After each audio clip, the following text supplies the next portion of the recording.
want to remove this image or the blog. Let's do it. Go to dashboard, go to all posts, go to edit. I made this blog, so I'll edit this one. Click here. So it will not show you here, but there is an option on the right side next to the save button. If you click there, it will show you the background image.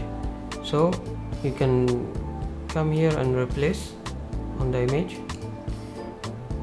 After that, you can click the desired covered photo for your blog, set as featured image. So now you need to save it. After you save, you can view it here. You can see view post.